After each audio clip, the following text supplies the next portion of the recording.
बात जो है वो एक फोरम इस वक्त जो ब्रिक्स के नाम से है, ब्राजील, रशिया, इंडिया, चाइना और साउथ अफ्रीका। चंद्रयान 3 यहाँ भी चढ़ने वाला है, अमेरिका के अंदर भी। आरजू कल यहाँ रिपब्लिकन डिबेट हो रही है, और जिस तरीके से हमारे वो विवेक रामास्वामी जो है वो भी चंद्रयान 3 बन चुके हैं इस वक्त। आज भारत में स्ट्रीट वेंडर से लेकर बड़े बड़े शॉपिंग मॉल तक यूपीआई यानी यूनिफाइड पेमेंट इंटरफेस का इस्तेमाल किया जाता है। आज विश्व के सबसे अधिक डिजिटल ट्रांजैक्शन वाला देश भारत है।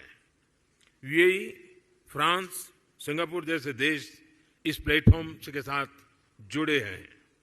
ब्रिक्स देशों के साथ भी इस पर काम करने के लिए अनेक संभावनाएं। जब किसी एक खानदान के सियासी और जो माशी मफादात हैं उन पर ज्यादा पड़ती है, वो कवालियां कर रहे हैं। भाई पता कर लो सदर साहब कहां तक ठीक कह रहे हैं, ये इन्होंने उनके ऑर्डर्स को एग्जीक्यूट किया।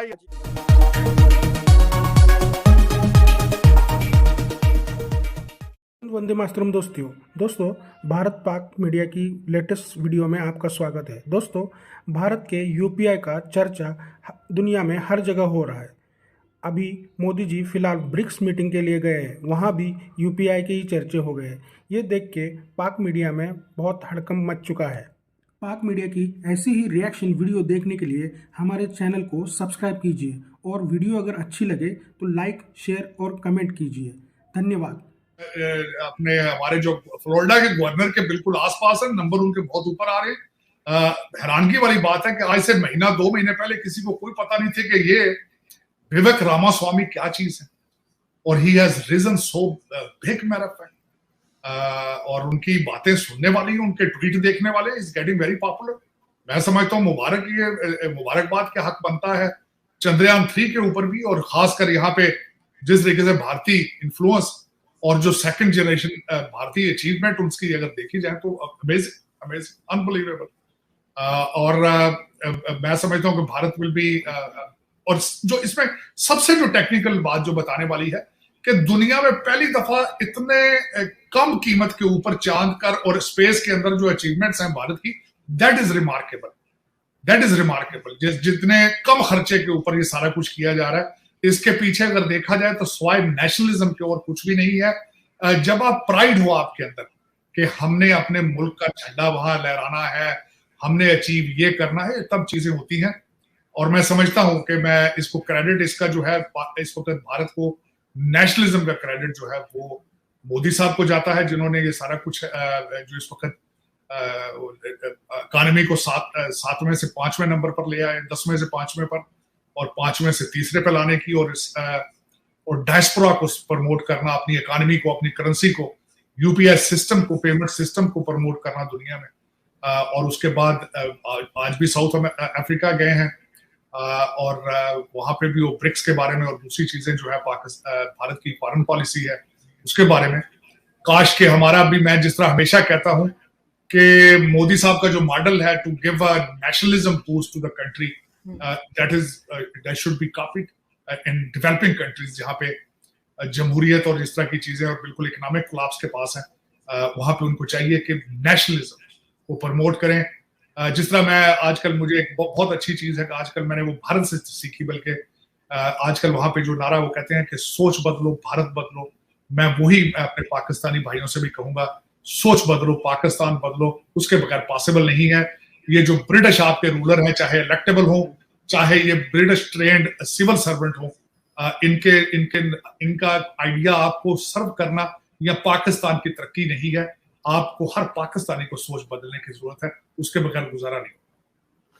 बिल्कुल ऐसे ही सर, बल्कि एक चेंज, जो अच्छा चेंज मैं कहूंगी देखा, वो ये कि फवाद चौधरी साहब ने ट्वीट किया और उन्होंने कहा कि पाकिस्तान के टीवी चैनल्स को लाइव कवरेज देनी चाहिए चंद्रयान 3 की। जब हो रहा हो कि जी अब लैंड करने वाला है, तो उस तरह से लाइव कवरेज होनी चाहिए। मुबारकबाद उन्होंने भारत को दी है, जो कि एक बहुत अच्छा खुशगवार चेंज है।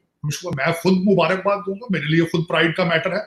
और बल्कि मैं, देखिए आप बॉलीवुड की फिल्में देख सकते हैं, आप सिद्धू मूसेवाले को फॉलो कर सकते हैं, तो चंद्रयान 3 को फॉलो क्यों नहीं करते भैया? आप नफरतों के दरवाजे बंद करें आप ये। बल्कि आरजू, मैं ये बिलखसूस ये कहूंगा, हमेशा मैं कहता हूं कि भारत के मॉडल को फॉलो करो और भारत के साथ ट्रेड करो भाई, रिलेशनशिप ठीक करो, ट्रेड करो, ईरान को आपने शिया करके दरवाजा बंद कर दिया, यहाँ पे हिंदू करके बंद कर दिया दरवाजा आपने। और क्यों कर दिए? आपकी जरूरत है ये ईरान और भारत के साथ रिलेशनशिप करना, आपकी बका की ये के लिए, आपकी सर्वाइवल के लिए बहुत जरूरी है। चाइना भाग भाग के जाते हैं, वो कौन से मुसलमान है? बल्कि वहां पे देखें आपके वीगर मुसलमानों के साथ क्या सलूक किया जाता है, लेकिन आप उनकी बात भी नहीं करना चाहते। आप उस चीज को आप हाथ के नीचे फेंक देते हो, डाल देते हो चुप करके, क्योंकि वहां से किकबैक्स मिलती है, वहां से रिश्वत मिलती है, वहां से सारा फ्रॉड है, पीजे लेते हो सारा, इसलिए बात नहीं करते उसको। ये भारत के साथ मैंने जिस तरह बताया आपको कि इस वक्त पाकिस्तान की सर्वाइवल के लिए बहुत जरूरी है कि नॉर्मलाइज रिलेशनशिप भारत के साथ हो, अपने जो डिफरेंसेस उनको खत्म करें, ट्रेड शुरू करें, वहां से अपने चीजें, गंदम चावल, अपने सारी अद्वियात और सारा कुछ, और उस मॉडल को फॉलो करें। और नेशनलिज्म देखें, जिस तरीके से उन्होंने नेशनलिज्म के जरिए अपनी चीजें तब्दील की हैं, आपको भी जरूरत है। आप चांद पे नहीं जा सकते, सर्वाइव करना तो सीखें वहां से। वो तकरीबन 41 मुल्कों को उन्होंने बुलाया है बेरिस साहब, लेकिन उसमें पाकिस्तान नहीं है। बल्कि उन्होंने जो साउथ अफ्रीका के वाइस प्रेसिडेंट हैं वो भारत के वज़ीर-ए-आज़म को रिसीव करने आए हैं। साउथ अफ्रीका के प्रेसिडेंट चाइनीज़ प्रेसिडेंट को रिसीव करने आए हैं। लेकिन हमारा कभी पाकिस्तान से कभी कोई सदर वज़ीर-ए-आज़म आज तक साउथ अफ्रीका नहीं गया।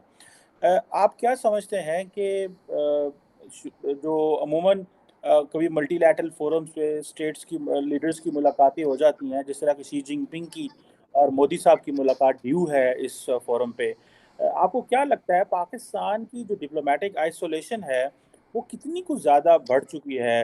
एक तो केयर टेकर गवर्नमेंट होने की वजह से कहीं एक्टिवली पार्टिसिपेट नहीं कर सकते, दूसरा इन जैसे फोरम्स में एक्टिव मेंबरशिप नहीं है कि आप देखें कि इंडोनेशिया, ईरान, यूएई, इन मुल्कों को जो है, जिनको हम समझते हैं कि ये मुल्क ही नहीं है, पता नहीं छोटे छोटे मुल्क समझते हैं, इनको बुलाया जा रहा है और पाकिस्तान को जो है वो इग्नोर किया जा रहा है। ये पाकिस्तान को जो है वो क्यों ऐसी नाकामी आपको समझते हैं कि देखनी पड़ रही है? इसमें सबसे बड़ी बात ये है जी कि दो तरीकों से इसको देखना चाहिए। एक तो पाकिस्तान की अपनी जो डिप्लोमेटिक फेलियर है और उसके नतीजे में जो आइसोलेशन है, और दूसरा ये है कि पाकिस्तान की गवर्नमेंट जो है उसका जो एटीट्यूड है, यानी डिस्पाइट द फेलियर भी हमेशा जो कहीं ना कहीं कोई रूम होता है आपको प्ले करने के लिए या मूव करने के लिए, उसको भी यूटिलाइज नहीं किया जा रहा। जो पहली चीज़ है कि जो डिप्लोमेटिक फेलियर और आइसोलेशन, उसका नतीजा ज़ाहिर है ये है कि गुज़श्ता 2-3 सालों से आप देख रहे हैं कि पाकिस्तान तकरीबन हर कंसिडरेबल फोरम जो है उससे बाहर होता है, और उससे ना सिर्फ ये बाहर होता है बल्कि उसको पाकिस्तान की जो उस वक्त की रूलिंग एलीट होती है वो अपना कोई कारनामा बना के पेश करते हैं कि हम जो है इसमें नहीं गए, उसमें नहीं गए या उसमें नहीं जाते हैं, उसकी वजह यह है कि हमें इसकी ज़रूरत नहीं है, या जो भी वो अपनी अपनी एक्सप्लेनेशन जो है पाकिस्तान के अवाम को देते हैं, बजाय इसके कि वो ये बात तस्लीम करें कि हमारी जो खारजा पॉलिसी है वो इस हद तक एक कैटास्ट्रोफिक शक्ल इख्तियार कर गई है कि हम जो है वो हर फोरम पे से हमें बाहर निकाला जाता है। तो इसको भी देखने के लिए एक तो ये देखना चाहिए कि अपनी जो उनकी नाकामी और फेलियर है उसको अपना कारनामा बना के पेश कर रहे हैं, और दूसरी वजह इसकी जो है, जो आइसोलेशन है, उसके पीछे जाहिर है कि इंडिया की जो फॉरेन पॉलिसी की सक्सेस है।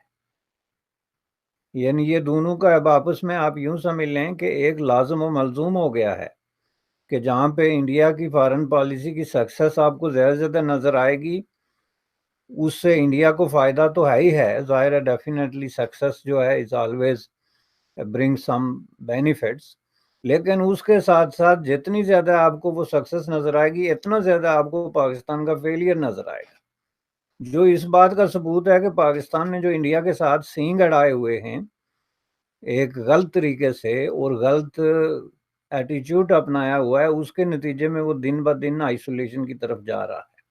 और ये कोई साजिश नहीं है, this is not a conspiracy on part of India. चूँकि अगर ये साजिश हो तो आप ये देखें कि इंडिया इस बात का ऐलान ना करता। इंडिया ने बाकायदा प्राइम मिनिस्टर की सतह से लेके तो उनके जो एक्सटर्नल मिनिस्टर्स और उनके जो दीगर एहलकार हैं, ऑफिशियल्स हैं, उन्होंने ओपनली ये कहा है कि हमारी ये पॉलिसी है कि हम पाकिस्तान को आइसोलेट करें। दोस्तों आपने देखा कि पाकिस्तान मीडिया में भारत के यूपीआई के बारे में कैसे चर्चा हो रहा है और मोदी जी की तो कितनी तारीफ हो रही है। तो वीडियो अगर अच्छी लगे तो लाइक कीजिए, शेयर कीजिए और सब्सक्राइब कीजिए। धन्यवाद दोस्तों। जय हिंद, वंदे मातरम।